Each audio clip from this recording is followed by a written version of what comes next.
Hi. Going to wait for some people to come on. I am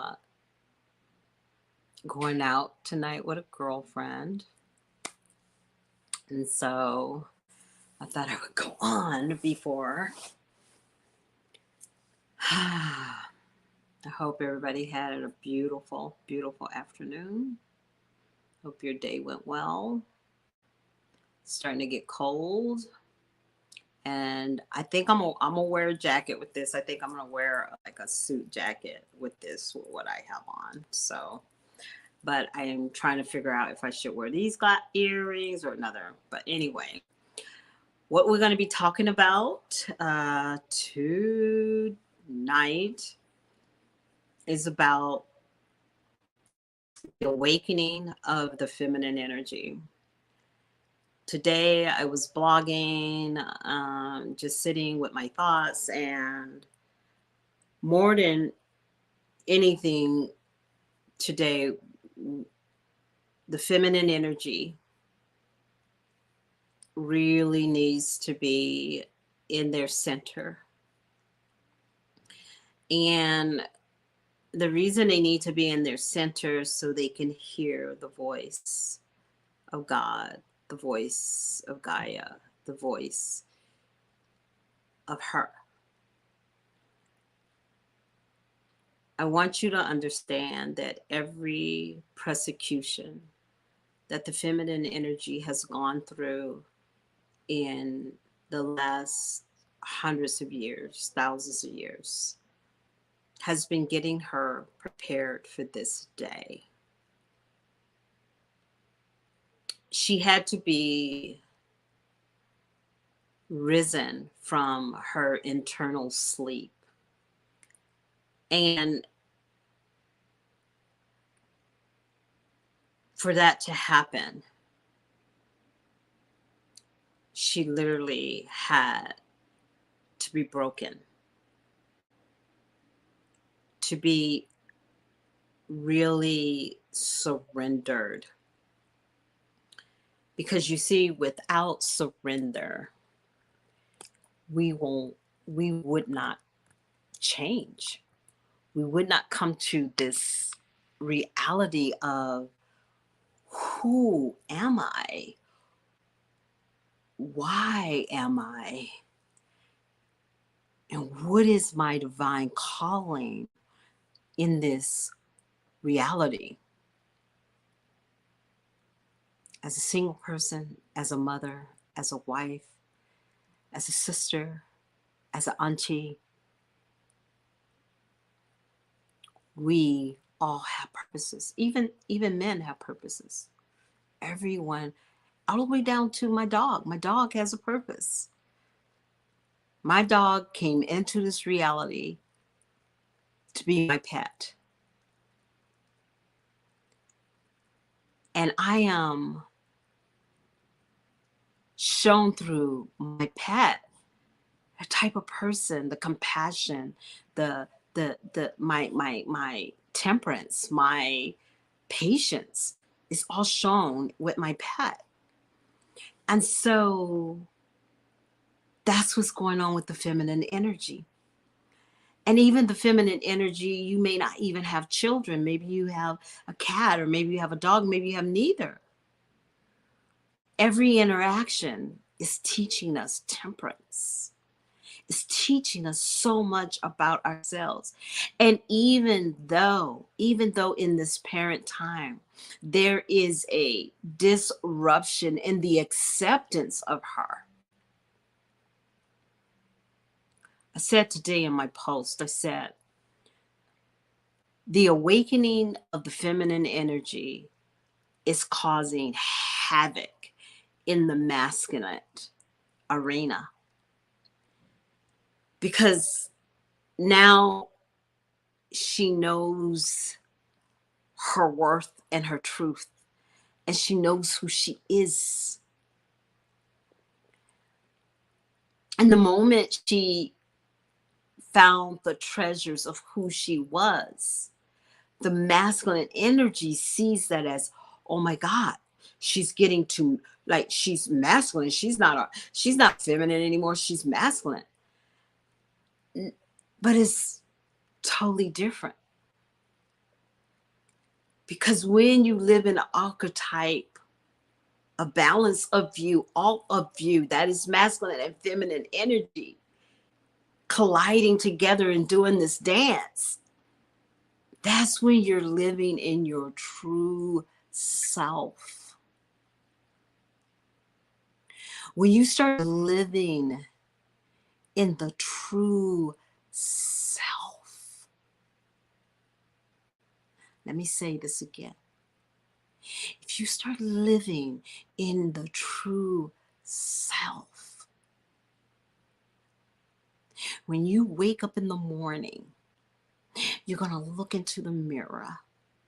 You go, who do I want to be today?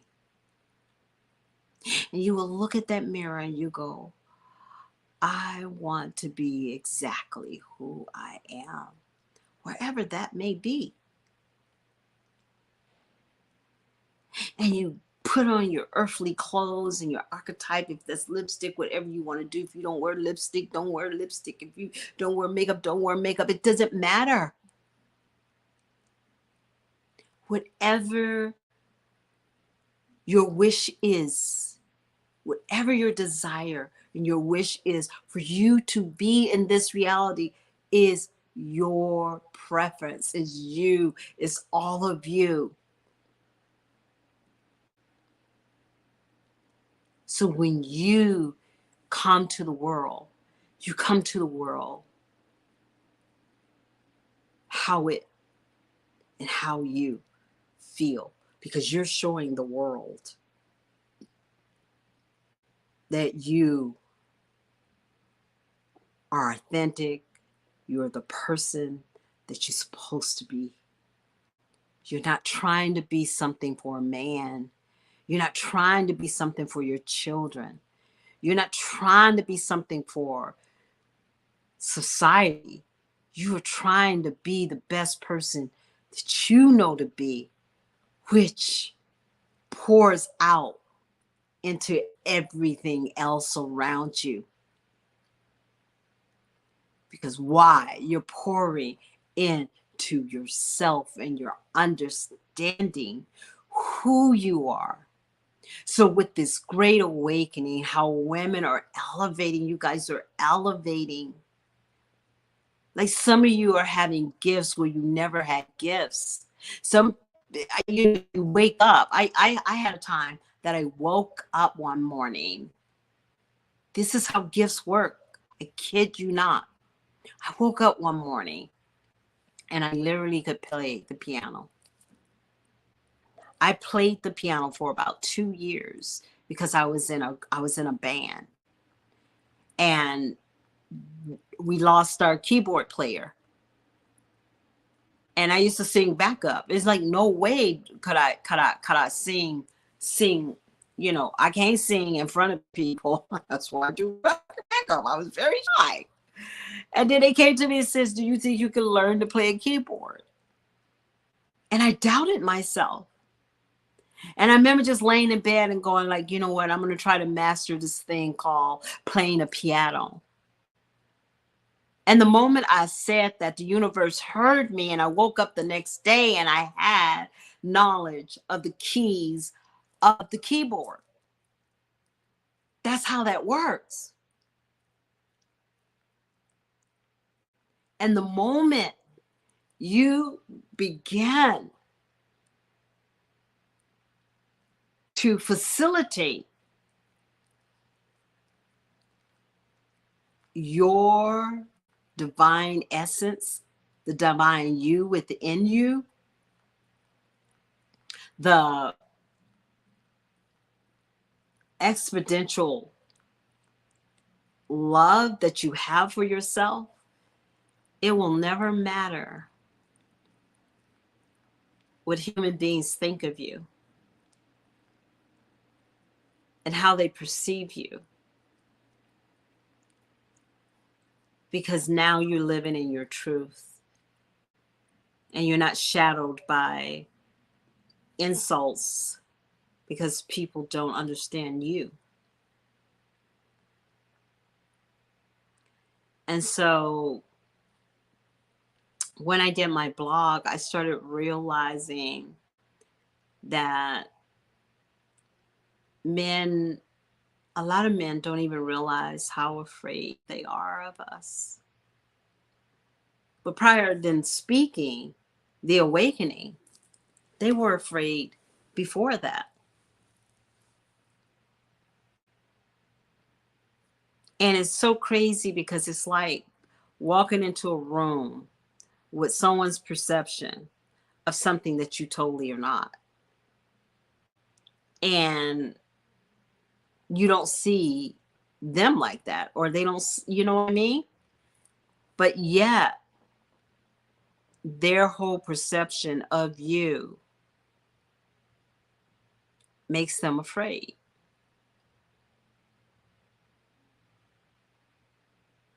And you should never be afraid of being you, because we're coming to a place, my battery's getting ready to go dead, in this collective, that you are learning tools to be the best human being that you can be. And the moment you come to consciousness of that, you're going to find yourself extremely, extremely empowered. And empowerment is not only empowerment is over the will and the spirit, it's empowerment of self. It's empowerment over your body. It's empowerment within you. And when you have this sense of empowerment within you, it wells up into your soul and challenges you to give back more to those that need. Because this is, after all, what we're here for. We're here to find our unique experience and live it to its fullest. Yeah. Our unique experience and live it to its fullest. So anybody comes at your experience, that is not your issue. That is their issue. And so it has been so interesting. And I want to say, forgot to say, let me regress a little bit. Let me regress. Follow me, like my page. If this content inspires you, challenges you, make you mad, whatever it makes you do, let me know in the comments. If you think this will help someone, pass it along and don't keep it to yourself. Because we're here to make change in this collective role which we're living. And I hope that the change that I make on my channel can inspire you. And I want to thank you all for really giving my shorts retraction. I appreciate it. I would not be here if it wasn't for you guys. You guys inspire me to be better, to do better, and to bring better content. After all, I am not a filmmaker or anything. All this is just cold turkey. Even from the time I came on today, I was getting ready to go out and I says, I got to talk to my family. And I appreciate you all. But more than anything, I want you to understand the perspective of how Scorpio her sees the world in a Scorpio eye. And not all Scorpios, of course, are alike, but it'll shed a little, how can I say, education of who we are and how we think at times. And that's why I'm saying that everything that is happening with you as a feminine energy, as a masculine energy, it is all getting us ready. It's getting us ready to be in our truth, to be totally real. And like I said I think last week, I shared how this experience has been really interesting, especially this last year has been very interesting to me. And the heartbreaks that I had to go through with relationships, and my heartbreaks with relationships wasn't just, intimate relationships, they were also friendships. And I had to take time to myself and be in flow and just surrender. And I had to like really listen to source, because Scorpios, when they finally trust you enough to bring you into their world, into their mindset, the worst thing a person could do is violate that. Because in the grieving process of a Scorpio doing that, just the grieving process puts a wedge so deep and so thick that it almost becomes invisible to the naked eye. In fact, it is. Only the person who hurt the Scorpio will see it. No one else will. And so, as I was going through this, I go, how can I share this with the community and let them know that they're not alone?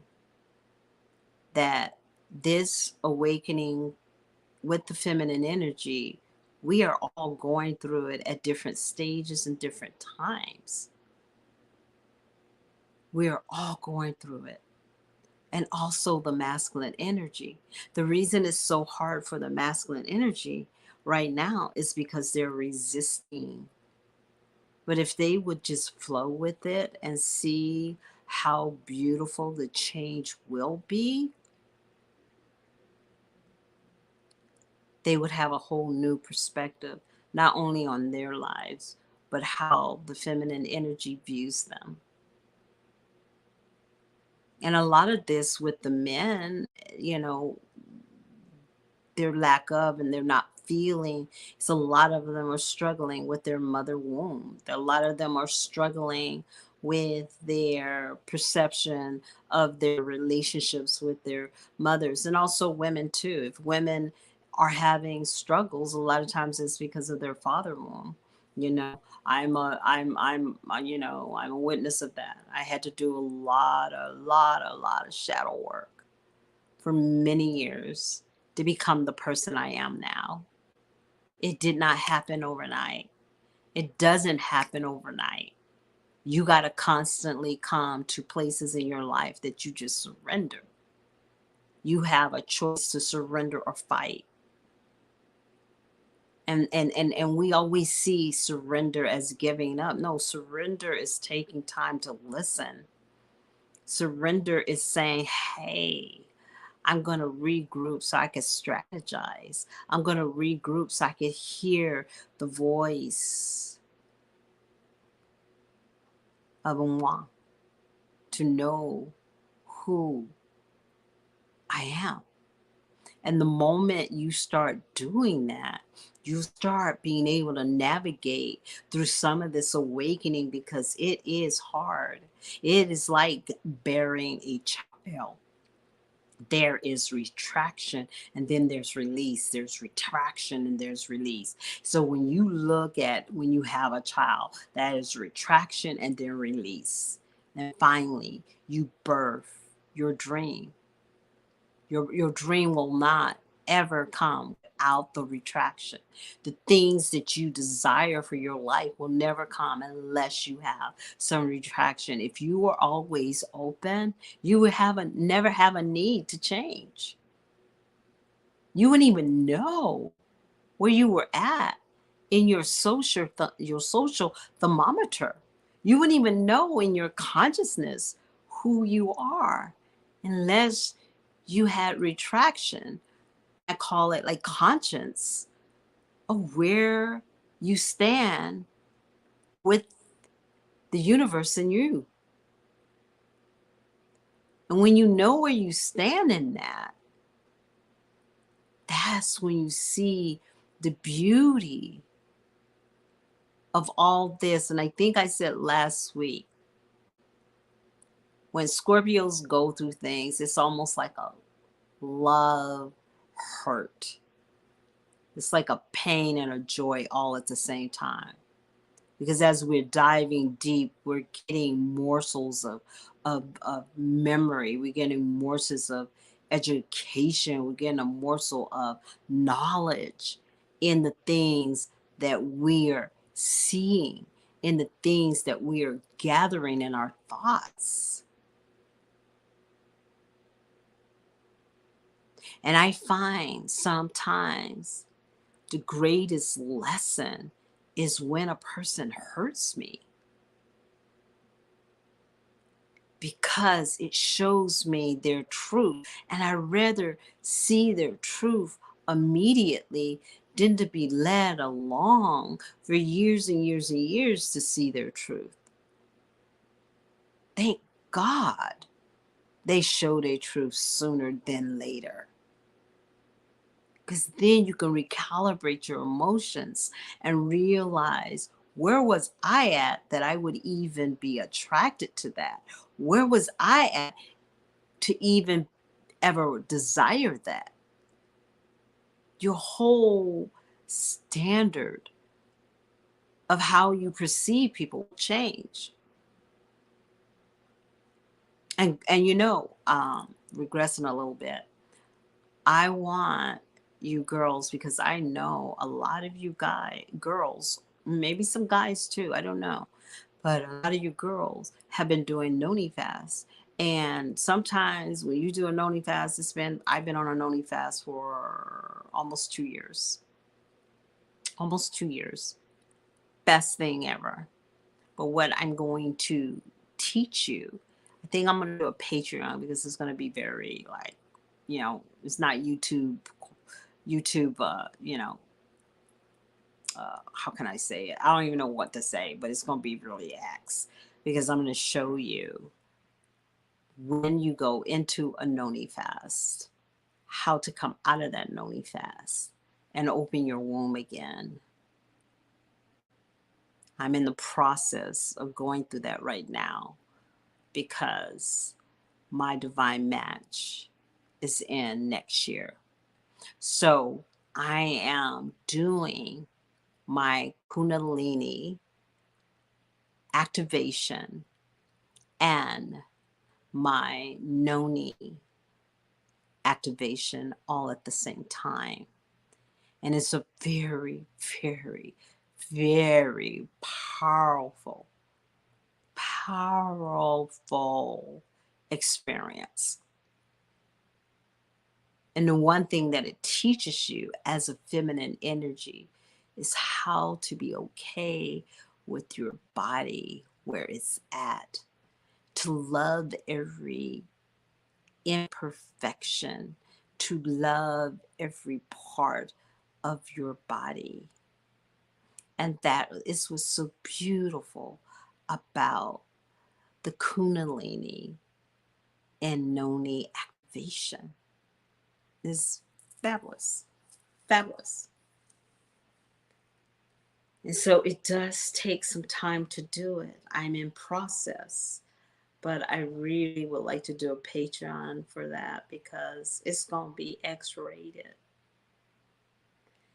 And it will give you a lot of insight on how to move through your sensuality and your sexuality not for orgasm, not just for orgasm, because it's deeper than that, much deeper. And it will help you to find Yahweh through your interactions of opening your third eye. They're all interconnected. And so when I will let you know when I'm ready for that, because right now I've been getting downloads about the kundalini and the noni activation. I have been getting a lot of downloads for it, and it's just coming on board, and I'm in process of it. And I want to help you guys because it is threefold. Not only does it reactivate your kundalini, but it reactivates your noni. And as it's doing that, the interaction of those two brings your divine partner, the person that is meant for you, near you. It will bring them into your same timeline. They could be 10 timelines away from you. And this activation will bring them right into your auric field. And it will make you so sensitive to who's in your auric field. And a lot of times, especially if you got your auric field closed, a lot of times they will not be able to come into your auric field, but you can feel them hovering over your auric field. You will feel their essence, and their essence will be divine. So I just want to let you know that this has been a beautiful 2 years of noni cleansing. And I will tell you, it has been the most transformative experience for me. And now I am activating my kundalini and reopening my noni. But I must do the work before she's ready. So, like, follow, and I will be on next week. I hope you have a beautiful, wonderful evening. Thank you for visiting and hanging out with Scorpio Her.